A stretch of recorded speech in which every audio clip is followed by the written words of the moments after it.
Welcome to the Brotherhood of Fatherhood podcast. I am your host, Scott Ramage. Today on the show, we are chatting with Ian Meyers. Ian is a fireman. He is a father, a husband. He also owns a digital marketing business. And he likes being around people, but he enjoys seclusion. And then one more really cool thing about Ian, he has a killer mustache. Welcome to the show, Ian. How are you doing? Yeah, I appreciate that introduction, Scott. Really do. I appreciate you having me on the podcast here. Yeah. Now, okay. For those who are listening, you might want to just like switch platforms.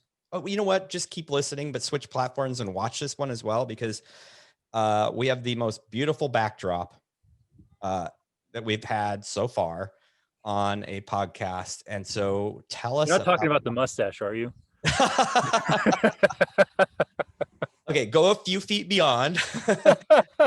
Tell us what we're seeing here. Yeah, so I live in Tehachapi, California, just small town, small mountain community in southern Kern County. And so the backdrop that I have is basically the oak tree that we have in our lower pasture. We have an upper pasture, lower pasture.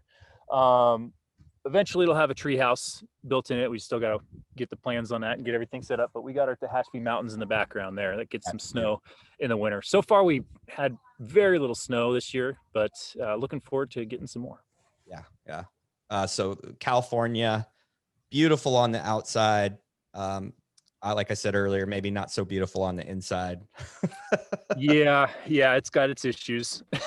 But where can we reside that doesn't have our issues? You've done the right thing by just getting away, really. Yeah, so Tehachapi really was that next best place outside of California. We really just wanted to be in a place that had people of just kind of a mentality of just enjoying life, enjoying what we have, and kind of not necessarily leave us alone, but just let us enjoy what we have. It's beautiful. Yeah, it is incredible. 6 years ago, I moved from Oregon, which has beautiful mountains, beautiful trees, very green. It is green because it rains nonstop in Oregon, but it is beautiful. And we moved to Texas, not the Texas Hill Country, but the Dallas area. And there are what people call hills, are little speed bumps. And when I see mountains, I get my wife is like, don't look at TV now, because she knows that I am itching to move back to the mountains. So yeah, that's one thing. I'll go travel and I'll see family in other states, and it's so flat. It just I feel like I'm missing something. I just really enjoy hills and mountains. Yeah. Where I lived, it was all surrounded by mountains. We were in a valley, like literally in a valley, and it was super protected from wind, hardly any wind, because the mountains were close and high. We had the coastal range, and when people would come visit, they felt claustrophobic. I mean, they're just like, I can't be here. I'm surrounded, and most of them that would visit were from Texas. So now I understand why. Yeah, there you go. Yeah. So you've been in the Brotherhood group for a pretty good amount of time. Yeah, I want to say probably it's early stages. Of course, Eric Leclerc is the one that introduced me to it. Eric and I, we met probably 11 years ago or so. I was living in Sierra Madre at the time. He had a gym in Monrovia, Team CrossFit Academy, and joined that. And just what a great guy. So he was the one that introduced me to Brotherhood of Fatherhood. I'm glad he did. Really am. I think he was, maybe they were pregnant with their first one. Yeah. When he was first entered into, so he wasn't even yet a father. He was, but he wasn't. Yeah. And very early, he was in very early. And what he told me, this is a really interesting connection. I think I made it on another podcast. Is what he told me is like, Scott, I'm going to invite people, but I'm not just going to invite any father. I'm only going to invite people that I would align with. I'm like, okay, I was trying to grow the group really big, and he said that. I was like, whatever. But what's happened, this is crazy, is I keep reaching out to people like, hey, I really like the things you're saying. I really like how you're talking inside the group. I'd love to get you on a podcast. And like the last 4 have all been the invite from Eric. Okay, well, good choice, Eric. Good job, buddy. Yeah, this is what I'm attracted to. So I really do value your input, your thoughts, and things. So that it is why I reach out to people to chat, because I like talking to people that have vision and goals and a big picture. So with that, let's hear a little bit about your family, so we have a little bit better understanding where you're at in your life. Perfect. Yeah. So I'm married. I've been married for 10 years. 10 years actually. 11. It'll be in June. And I've got two kids. I've got a boy, Mason, who's 7, and my daughter Emery, who's 3 years old. We used to live, like I said, in Monrovia, Sierra Madre area in Southern California. Lived in Pasadena for a little bit, and then my wife and I moved to South Orange County, lived there for a little bit before we bought our first house in Oceanside. We lived in Oceanside for about 5 years, and probably throughout that time, just kind of a slow organic growth into really just kind of wanting more. I would, it, one thing that popped into my head, or one thing that happened one day that just was kind of the straw on the camel's back, was I was upstairs walking around in my chonies. And of course, I look across the way at my neighbor's waving at me like this. I'm like, you know what, Joe, can you just pretend you don't see me, while I'm up here walking around? And of course, I'm looking into 8 neighbors' backyards. I'm like, okay, we need some space right now. I can't stand this small lot. So we started looking, and that's when we decided to move up to Hatchby. So now we've got 5 acres. We've got 3 sheep, 22 chickens, 6 cats, 2 dogs, and we're looking to get pigs and turkeys this year, along with some meat chickens. So yeah, we're kind of living our dream right now, which is awesome. It's really cool. I think not everybody has that dream. I think when we No. dig back, though, when we dig into our um, some of those desires as a man, it seems to be a strong running theme of that adventure, that providing for yourself. That I love watching shows like Yellowstone and Longmire and these things where I'm like, oh yeah, you're working on your land. I know Longmire wasn't, but you're in the country, and like I'm super drawn to that, like really Mhm. drawn to that, and I almost feels like that's the manly way to live. Yeah, yeah. And also, being too self-sufficient is one thing, but I think another thing too is living out here. My wife and I both kind of grown to like, hey, how can we work remotely as well? And so she started her herbal consulting business where she consults with people to basically improve their health and their life. And I've started my digital marketing company, both on LinkedIn marketing, as well as just my digital agency as well, just doing full on scale marketing. So even though I love my job as a fireman, it really kind of keeps me local and where I have to be in a certain geographical area.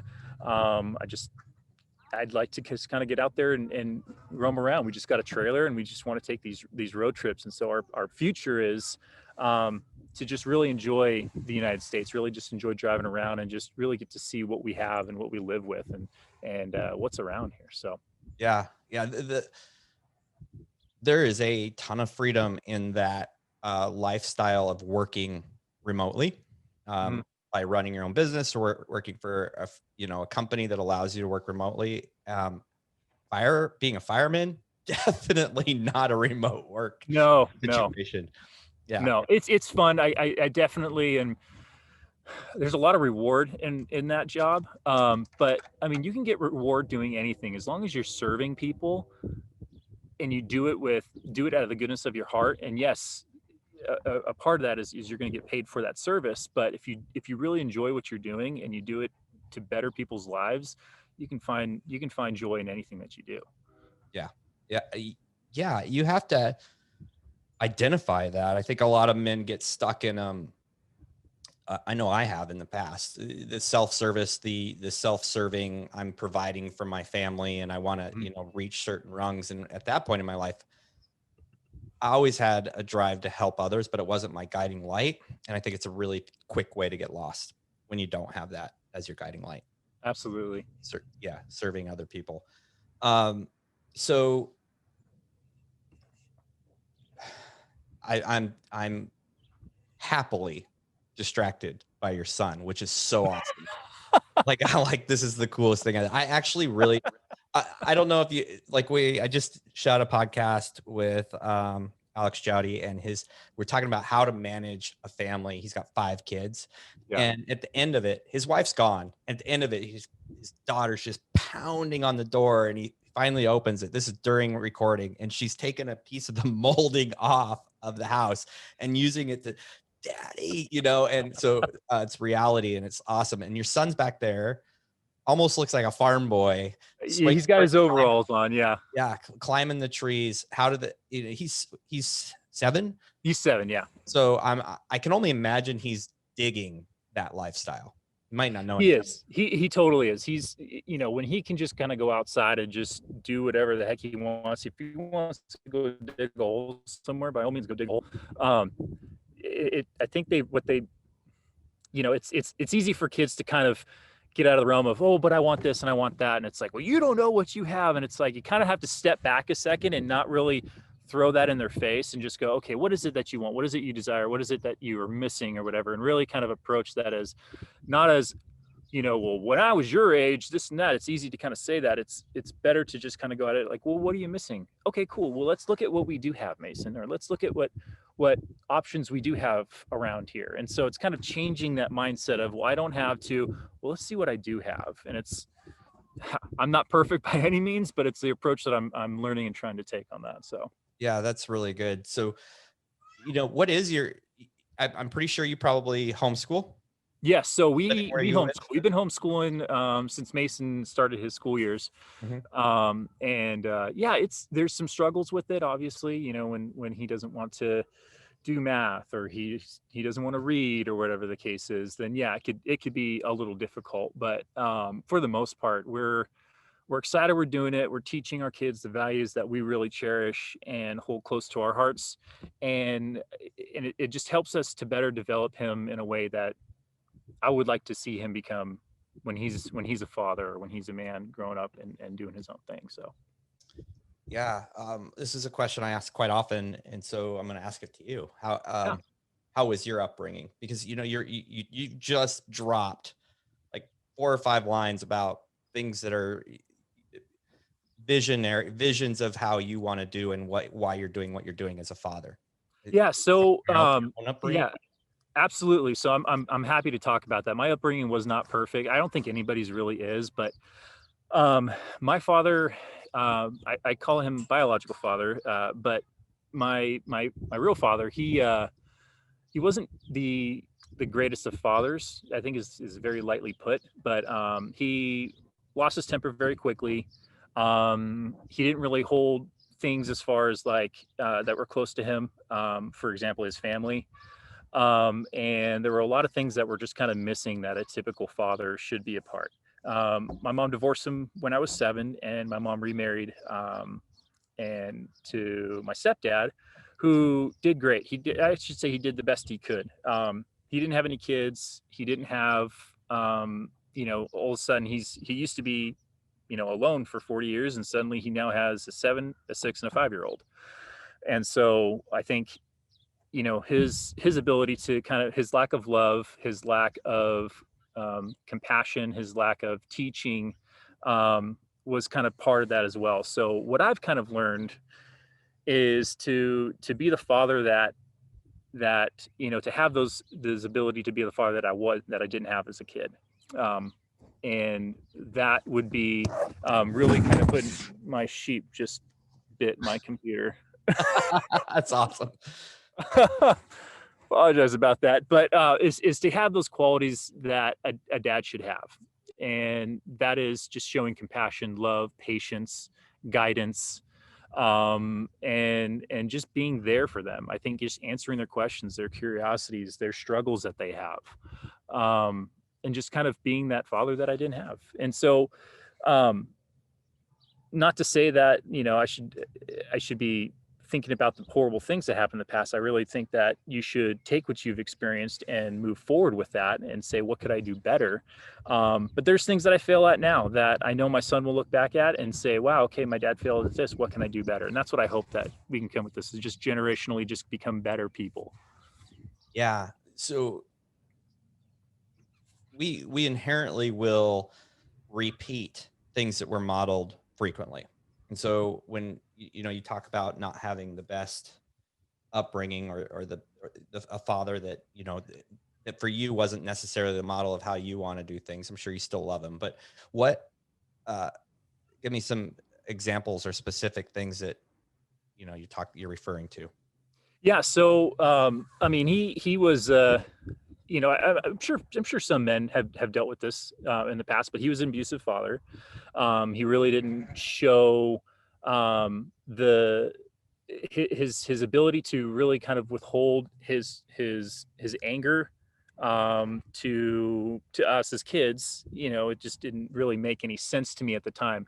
It's unfortunate. I really don't have any really fond memories as a kid. I mean, my son, he's 7 years old, and at 4, he's talking about things that he did when he was 3, and I'm just like, how do you remember that? And he remembers, oh, Dad, remember we did this, we did that, we did this, we did that. And I'm like, how do you remember all that? When I was 7, I remember like maybe 2 fun things I did with my dad, and the rest were just horrible memories. And it's just like, how do you experience it? And so I guess what I'm saying is with that type of upbringing, it was something that again, I just have taken strides to really improve that quality of life for my kids. And so when it comes to that type of father, I think that really has affected me in a positive way, surprisingly, right? In a positive way. I know I have an older brother who's about 50 right now. He has constantly used his past to basically for his reasoning for why he's doing things now. Right. Well, when I was young, when I didn't have a mother and I didn't have this, and it's just, those excuses kind of get old. And I think they're just kind of a cop out to what you really have to face and what you really have to do to become that better person. Yeah. So you didn't have a good example from in your father, No. but just a few things that I've heard you talk about, the memories your son has. You have been a part of creating memories. That's an intentional action. You talked about compassion, love, patience, guidance. Those weren't things you were modeled. Where did you learn them? Gosh, that's a really good question. Honestly, my walk with God has been a struggle as a kid, and then to my early teens and even my late 20s.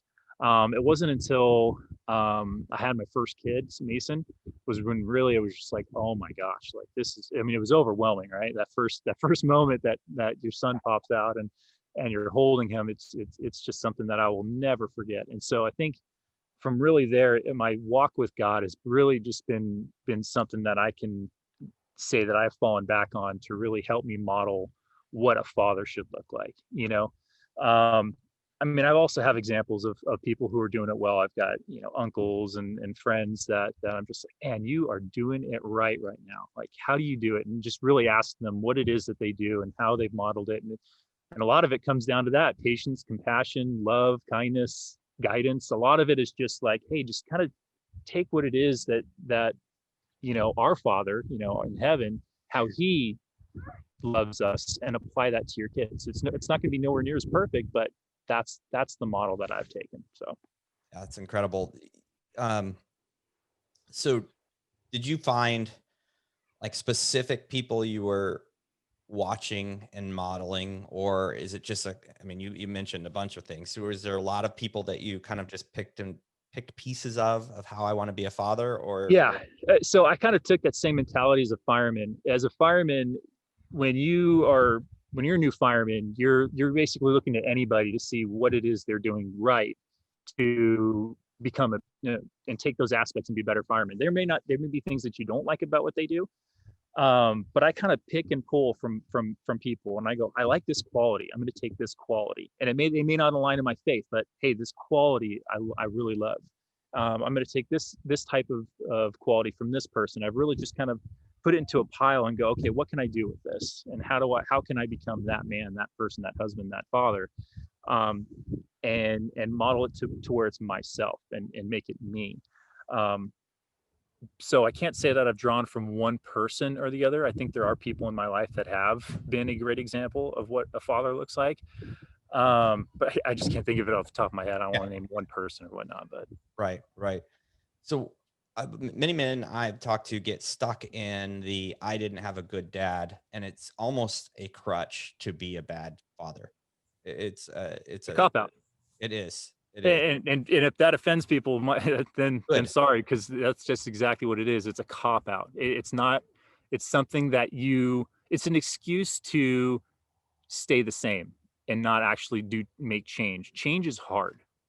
It's not easy. Change is hard, but it's a cop out if you're saying, "Well, I just can't do it because of this." You're right. You can't. If that's your decision, you can't do that. But if you make the decision, go, hey, you know what? I actually do want to better myself. Guess what? You're going to better yourself. It's going to be hard. It's not going to be easy. Yeah. So I want to step back to what you said. You said if that offends somebody, good, whatever, whatever. I say good if it offends somebody. One of the things that I believe is that offense can't be given; it's only taken. And so you will take offense at things that you know are true. That's just naturally how it happens. That have a little bit of truth about you. So Yeah, if somebody's like, how dare you say that?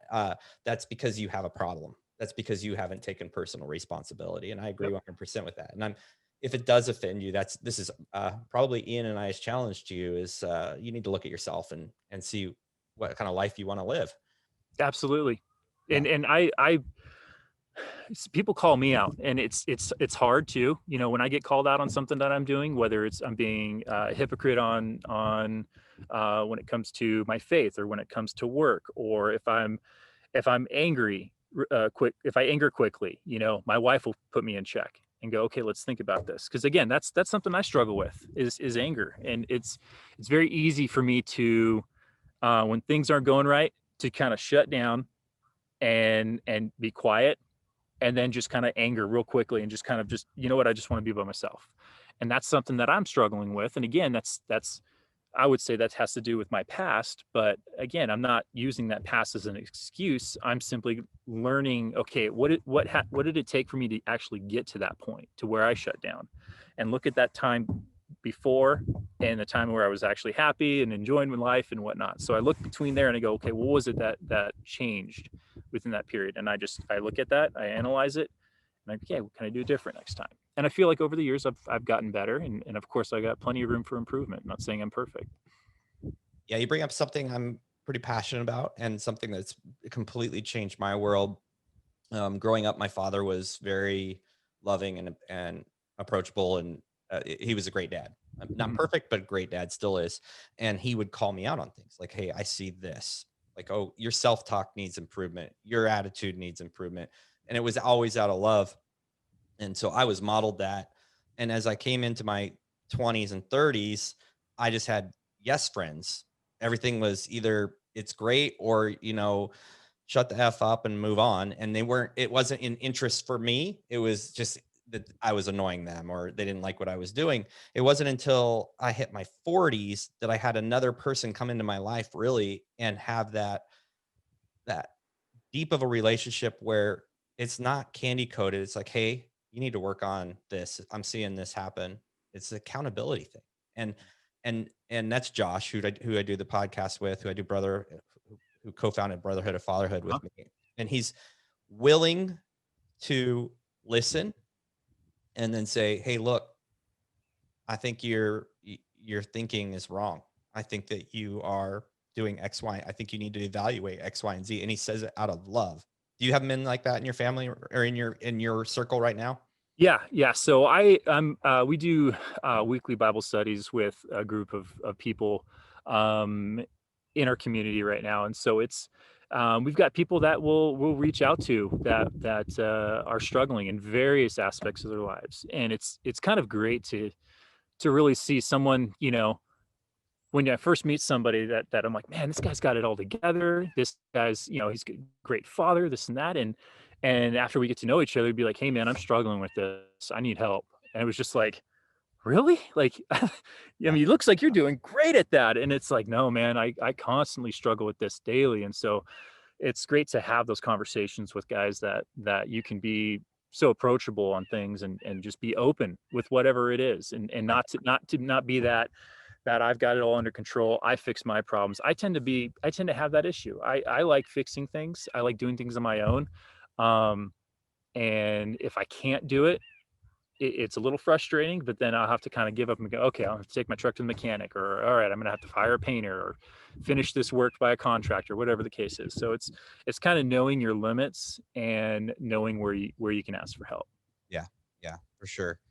For sure. And I was listening to a podcast recently by Ryan Mickler, Order Man, and he was talking about having a battle buddy. Um, all I think of is the bathroom buddy I had to have when I was traveling abroad, and I had to always have as a teen. But the whole point was, it's not somebody who's all about giving you high fives, fist bumps, and telling you you're awesome all the time. It's not about someone you're just watching a game with. There's really great, appropriate places for that, but there's a place where you need somebody who's going to call you out on those things. And you just mentioned men's Bible study, those types of places where you're starting to create you get to know people through a commonality. Mm-hmm. You develop a relationship, and you realize moving forward is this, that this is going to align, this is going to work, and you move it into that direction. I think it's really important for people to realize that you don't just go out and say, hey, bud, I need someone to be accountable to. I mean, you can do that. You can pay someone to be a coach, which is awesome, but you can also get a lot of help from people with similar values that are, if you can, more successful than you in the thing that you're striving for. So, you know what was told to me the other day? I looked at it and I really thought it over, and I go, man, that is so true. What does a man need in their lives? I mean, there's there's a lot of things, but there's three aspects when it comes to modeling being a good man or a good father. And that's being a mentor to somebody. And whether that's, a guiding somebody, or if someone needs help in a situation that you've been through and you have experience in, you can help that person. You need someone on your level, someone who's kind of going through some of the same struggles. Man, I'm struggling with this, I'm struggling with that. Okay, cool. And just having the conversation, let alone will really help you in your growth. And then have someone to model after. So those three aspects will constantly keep you in line with what you've learned and now teach, because teaching is one thing, or learning something is one thing and applying it, but teaching is a whole nother aspect. When you teach something, you really learned it and cement it in your foundation of what you believe or how you go about life or being a father. Yeah. So, and also, I mean, when it comes to fatherhood, dads are kind of constantly going to make mistakes. It's owning them that breeds true fatherhood, right? It's owning those mistakes. I've gone up to my son numerous times. Hey, Mason, I'm sorry. I lost my temper. This happened, and I'm sorry that I did that. And it's killed me. I've broken down a couple times because he's approached me. He's like, Dad, don't worry. I will always love you. And that, whew, I think it's just amazing for the amount of mistakes that we make as men. To have our kids still love us is something that I mean, that right there is our Heavenly Father, right? No matter how many times we make mistakes, He will always love us, and He will always be there for us. Yeah. Speaking of the things your kids say, I mean, you just said sorry, I had some audio coming in on the other side there. You said, your son said you always love you. If you're doing things right, at least some of the time, you're going to get those affirmations from your kids. Mm-hmm. I remember one of my big struggles was working too much and not being around for my kids. And when I made a conscious decision and I completely turned my focus 180, completely turned my focus 180. And I would drive my boys to school every morning, pick them up every day. And I, very, very intentional time. It was only a few months into it. And my son looks at me. He's at this time 5 years old. And he looks at me. He goes, "Hey, Daddy, you know what I want to be when I grow up?" I'm like, "What?" He goes, "I want to be a daddy just like you." Mm-hmm. And of course, I'm driving, and I don't want to wreck, but I'm already battling all these times that I wasted not being a father. But as soon as I stepped into that role, it was recognized, and all the rest melted away. And so, I think those moments are so worth it. It's so worth all the hard work. It's so worth the owning your mistakes, talking about it. That is another thing I really feel strongly about. You, I do that in the same thing in my marriage with my wife. in front of my boys. Have you started? How do you deal with uh, conflicts within your marriage with your wife? And I'm talking about kids as well when they see Sure, those things happen. sure. So, um, yeah, of course. I mean, my wife and I, we share the same faith. We share the same kind of vision as to how we want to live our lives. But things may not align with other things. Maybe it's politics. Maybe it's deciding whether what vehicle to purchase. Or I mean, I'm kind of throwing some weird stuff out there, but how we tend to handle it, and I've kind of learned from this, because again, I have not been perfect whatsoever when it comes to this. Um, is I mean, first off, just talking about it. Like, for example, there's been some decisions I've made that I have been thinking about for maybe a month or so that I've not approached my wife to at all. And I'm ready to go for it. And I'm saying, hey, all right, cool. This is what I want to do. And I approach her, and it's just something that I'm just like, whoa, hold on. What are you talking about? Like, what you want to go, get this, or you want to go do that. Like, where did that come from? And so what I've learned is, if something is of value to you and is important to you, is maybe just starting the conversation early. Hmm.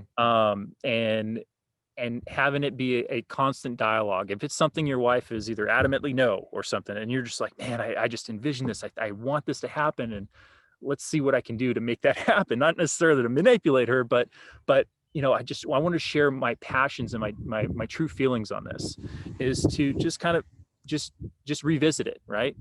She may not be open to it. She may not be happy about it, but as long as there's an open dialogue that can be had with that, like her education, for example, when it came to her business, um, there was a certain aspect that I didn't see the value in it at first. Right. And so, but that constant dialogue was always there. And at some point, she finally then came to me. She's like, listen, this is why I see it, this, and she would lay it all out. And I go, okay, all right, I'm starting to see it. And so I think it's having that open dialogue and ability to have those conversations are important. Yeah. Yeah.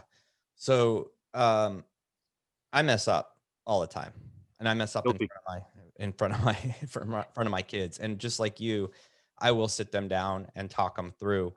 I've also found great freedom in sitting them down and talking to them about mistakes that I made in life prior to them knowing what was going on. And I feel like that's probably one of the strongest learning things. I believe that failure is if you done right, is the catalyst to being greater. Um, Absolutely. yeah.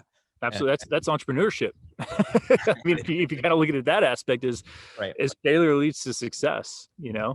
Yeah. So it's really great when I hear that other men are having open dialogue with their kids about, the things that they've done wrong, the things that they're doing wrong. Because heck, if we hide that, if we, when my wife and I have an argument or a disagreement or something, and we will literally stop and look at our kids and say, this is real. This is Right. how real people, we all see things a little differently. We all have different perspectives. We all come from different angles. But this does not affect how much we love each other. I just want you to understand. And that's been a big deal to us, because we want them to know that uh, perfect marriage is happily ever after is a, a, a misstatement. It's, working on every day.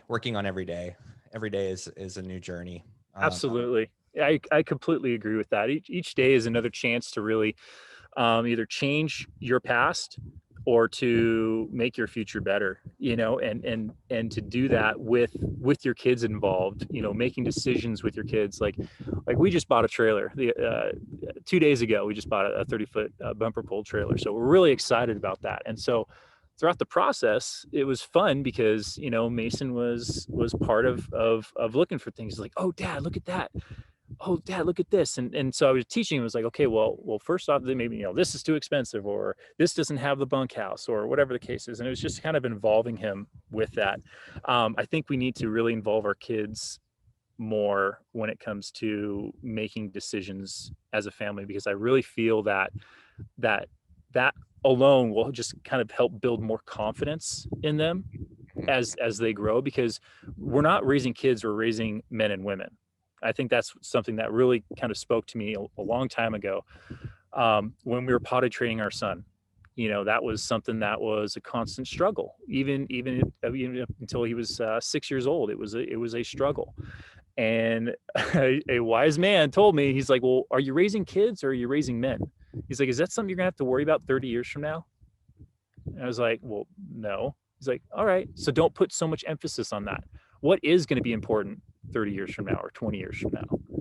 And it's going to be that confident, loving, strong man who's going to eventually marry a woman someday who he's going to have to take care of and be responsible. And so it's really changed my outlook on how I'm raising my kids with that, especially my daughter too. Everyone talks about, oh, you're gonna have to be worried about it. It's like, sure, that's going to be there, but if we raise her the right way and build that confidence in her, I'm not going to have any fear in the future of her when she grows up, because she's going to be a strong woman. Exactly. Exactly. One of our values, Brotherhood of Fatherhood values, is we're commissioned to raise future adults. And Yeah. that is instead of, that's instead of saying we're not raising kids, because that is the wrong way to look at it. If you're raising kids, uh, we're going to have another millennial cycle. And if you're a millennial, like, okay, just embrace it. You may not be a part of that grouping by the way that you act, but there is this entitlement. Never raised to like think of things as problem solving, and that failure is okay, and that you didn't win, get over it, like Yeah. get better or get out. I mean, Yeah. Yeah. We've done a disservice. We really have, as a whole. I think it's really, and I think it's showing a lot. I think it's out there, and I think people are really kind of understanding. I mean, we may not see it. I think there's a lot of loud people out there, but I feel that we're starting to see the repercussions of that, and I think that change will happen, and really a change happens with you, your family, and then those that you serve or those that you come in contact with and your friends. So the only way that things can change is starting by you and then working outward. I kind of want to spin on that because right now things are really volatile in the United States. They might be volatile in the world, but they're really volatile. There's just an absolute almost disdain or hatred towards the left or the right or conservative, liberal, depending on which side you're on. And it's super easy to get wrapped up into it. Super easy to get wrapped up into it. But what you just said is the way to not get wrapped up into it. Absolutely. Absolutely. I've changed with that, because I was one to constantly watch news, get feed updates, get all this, and of course, I'm going to be one-sided in that. I'm only going to want to hear one side of that story, and so what I've really done is especially moving out here, we don't have TV. We haven't had TV for going on almost 11 years. I think, like we don't, direct TV, cable, none of that. We've got Netflix, we've got, the PBS Kids and a couple other shows that they'll watch, but we've gotten rid of that. And so when I come home and I'm gone from work for however much, however long, I'm not paying attention to anything that's going on, because quite frankly, yes, there may be a small percentage of things that actually affect me personally in my life, but if I let that get the best of me, that just ruins everything else that I've got going for the rest of the day. And so I've changed my approach on that, and I've taken just being at home is being at home, or being at work. Like if I'm doing my work, whether it's digital marketing or being a fireman, I'm doing my work. It's easy in a firehouse to get a little out of line because all problems are solved at the kitchen table in a firehouse, but but yeah, so I've really taken that approach, and I think it's really kind of changed my whole outlook on things in life in general. Yeah, yeah. What we have an impact on, it goes back to the whole circle thing. Like draw a circle of, or write down all the things that you're worried about. And now identify the things that you actually have control over and Yeah. just focus on that. And what I have control over is what I put into my mind, what I consume, Because, hey, turning on the news, no matter what news feed it is, whether it's, Newsmax or CNN, you're stepping into your own echo chamber, whatever it's called, where Yep. you're just hearing what you want to hear. You're being fed what you want to be fed. And in my opinion, no value to that. No value. So what can I do? I can focus on the things that I can control. How can I personally grow right now? How can my family grow? Okay, there are some outside things going on in the world. How can we talk with them right now, Mhm. and really look at it from a big picture view? um, I had a conversation with my kids recently, and my son is a little concerned about the impact on the new incoming.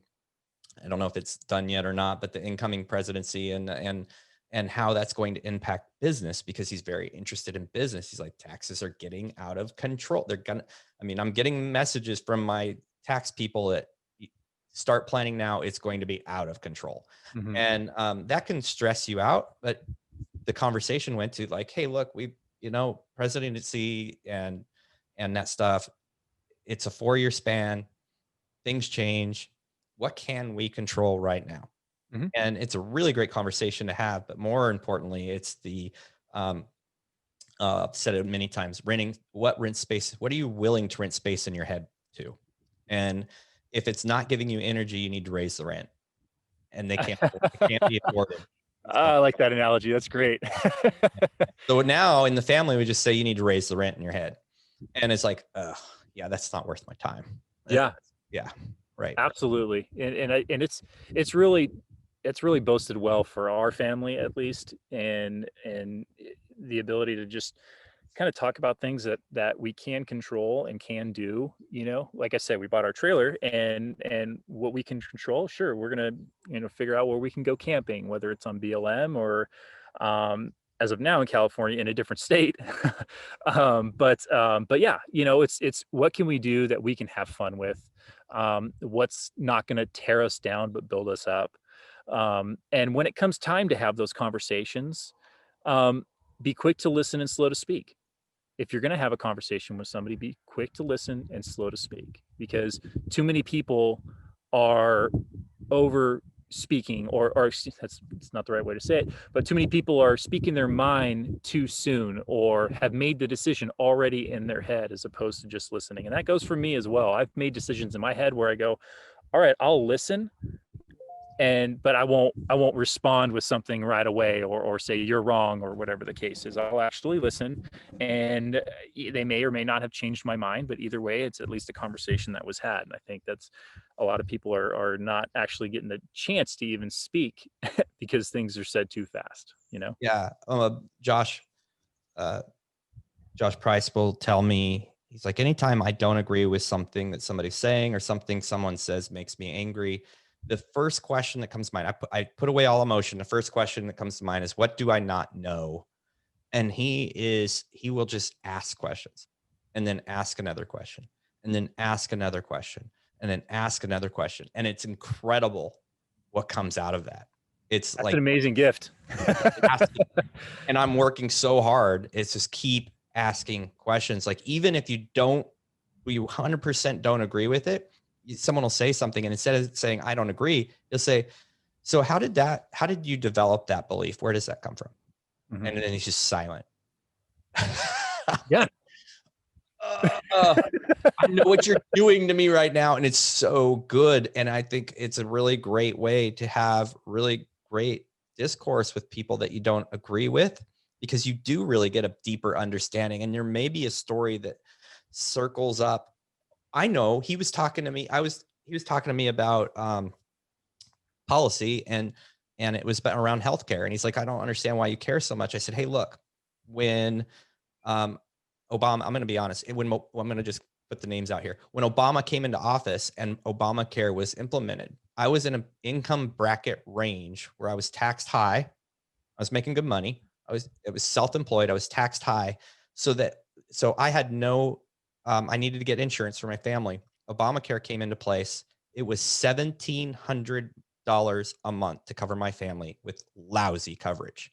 And because he was trying to understand why I was so upset about it, that Mhm. this is going to get worse, and why I don't like this healthcare system in play. And I said, because it took my hard work, and I had to make the decision at that point to either um, reduce the opportunities my family was having, or not have health insurance. And then I had to actually literally break federal law by not having health insurance. And that's the decision we made. And that's a really scary decision to make within your family.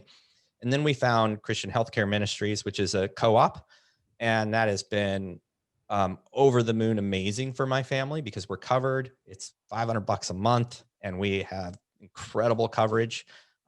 There's no preventative care, but the current incoming wants to get rid of that kind of system, and it will destroy us, and we'll be right back to where we were. So the whole story is he was not agreeing. I don't believe he was agreeing with me at the beginning, but when he heard the story, it opened his eyes to another perspective. And I think it's so incredibly important for us to ask so many questions, that we don't have to agree, but at least we get a viewpoint from the other person's point of view. We Absolutely. begin to understand. So that's a hack that he figured out, and it's so incredibly powerful when you do it. And I think we need to teach our kids that as well. Another thing I heard, I'm talking a lot here, but another thing I heard was that was really freeing for me, is that intelligent people will change their mind. And that gave me a lot of freedom to be okay listening to people and changing my mind. And it's never done in haste, but I will really think through things. But you have to ask the right questions before you do that. Absolutely. I think that's awesome to hear. And you said you were talking a lot, but man, your drops is the good stuff. I really like your examples and the analogy behind asking the question why and everything. So, but yeah, that's exactly the principles that we kind of instill with our kids. Is I don't take away my son's ability to ask why. He asks why about so many things, and as a father, you really, really have to not kill that aspect of your son or your daughter, and because it's so important for them to know why. So important for them to be curious about things. Well, how come that works? Well, why is that there? Well, Dad, why did you do this? And to encourage that. Yeah. So let's talk about strategies, because you just talked about a wonderful strategy for getting our kids to think at a higher level, and operate. But you also mentioned earlier that you anger is something that you're working through. Yes. Tell I would say that when men are being honest, it's something we all struggle with. There's Mhm. there's the biological reason of testosterone, and then there's the reasons, the nurture, the way we were Mhm. raised.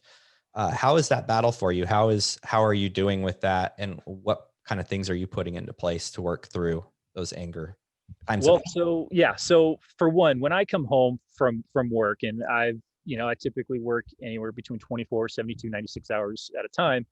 I may only get, let's just say for a 3 day span, I may only get 10 to 12 hours of sleep total throughout the 3 days. And so I know when I come home, I am not going to be in the best of moods. So I've learned that, okay, when I come home, hey, honey, I had a horrible time at work. I need to go to bed. And a lot of times it takes me 1 or 2 days to actually recover from that. So I've, I've, I've taken those actions and going, okay, well, now I know how I anger and where I anger. That's a pretty obvious one.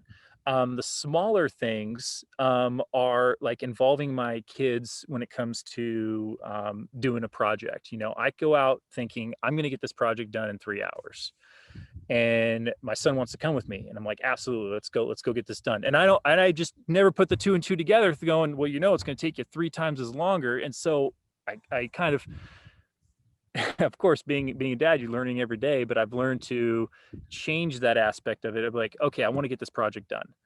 And okay, Mason wants to be involved. Okay, cool. Now I'm gonna have to break down that whole project. Okay, I'm only gonna get this portion done. If I get this done, I'm happy. All right, Mason, let's go ahead and get this job done. And there's still times where I'll be doing something and it's just not going the right way, or it's getting frustrating, and then the questions come up as to why, and then you're just like, I just need to think for like 5 minutes. And so, in the past, my son has kind of gone, okay, dad's not open for me to be down there. And this is kind of him thinking in his head, hey, dad, I'm going to go upstairs. And that's when I know I was like, oh, man, I failed again. I failed again. So I'm really being intentional about the decisions I make on a daily basis on how I involve my kids.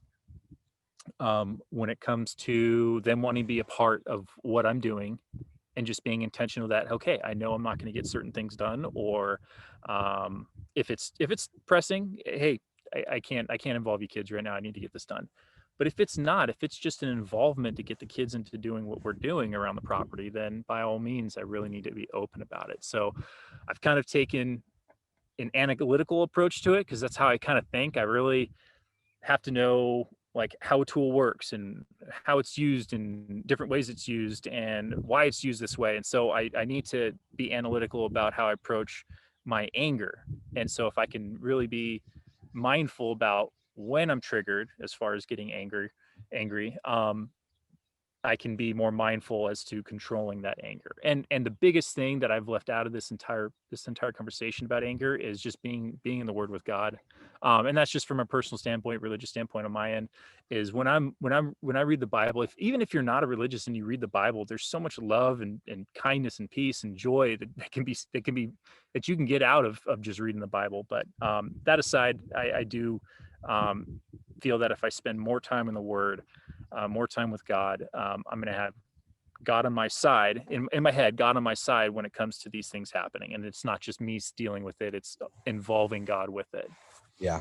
Yeah. I think, I'm going to second that for sure.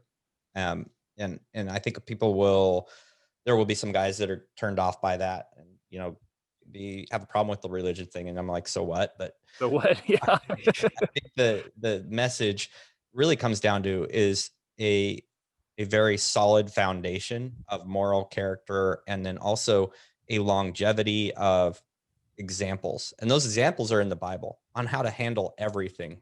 I mean, Absolutely. it's a historical book, accurate historical book that has life lessons in there for us. And anger is a big one. There's a lot of crazy things that happen out of anger, but there's also complete freedom on the other side of not feeling guilty about that, and knowing that the stories are there where men like us have messed up so incredibly bad, yet they're completely redeemed and do some incredibly amazing things in history.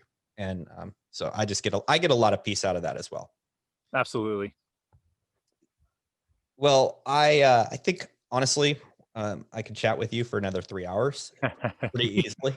As well. And the visual of your ranch or your farm, I don't know what you call it, but it's incredible. Appreciate it. I Thank mean, you. you are definitely a blessed man, and I know you've worked hard for it. Yes. We have. Yeah. So let's do this again. Let's Absolutely, Scott. I yeah. appreciate that. Thanks very much. Again, I enjoy listening to the podcast. I enjoy the everything that you put in the group, and I just encourage people, men out there, to just kind of be honest with themselves. And I've seen it already too. Not saying it's not happening, but if I can just end on just encouragement for men, it's easy to, no, I got this myself. I can't be open about it, whatever the case is.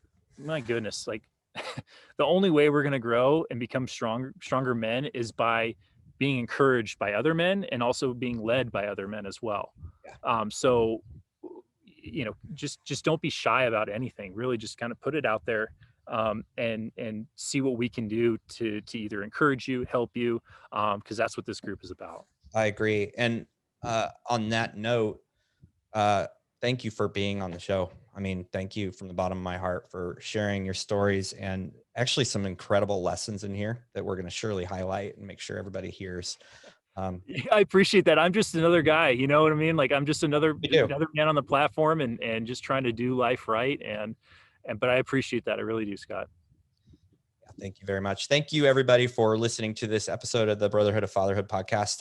I do want to kind of touch base with what we just talked about. Look, this is a group for men to help each other, to find help, to get direction, to support each other, and to lift each other up. It is a little bit at risk because a lot of people are leaving Facebook. And honestly, if I didn't have the Brotherhood of Fatherhood group, and if I didn't have work tied with it, I would be out.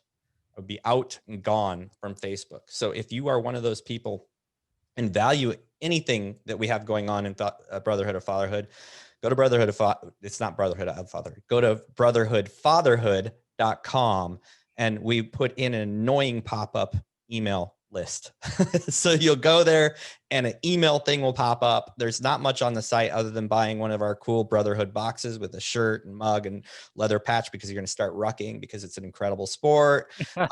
All sorts of cool things. But that annoying pop-up, even if you just go there, put your email in there. We're not going to spam you. We're not even sending out emails right now, but we want to have that in the bank in case we pull out from Facebook, or Facebook. Honestly, what the family structure right now is under attack, and our group is about family structure. Whether you're a single dad or you're a married father, we are under attack. The parental rights of men are under attack. So we don't know. Facebook could decide that we are not their we're not politically correct for them. So just go fill out the email. I think I made my point. And subscribe to this podcast or this YouTube channel, wherever you're seeing this. You're going to have to watch this one on YouTube because of the background. It's visually appealing. Typically, looking at two men talking to each other is not visually appealing. Thank you so much for being on, or for listening to this show. Have a great day.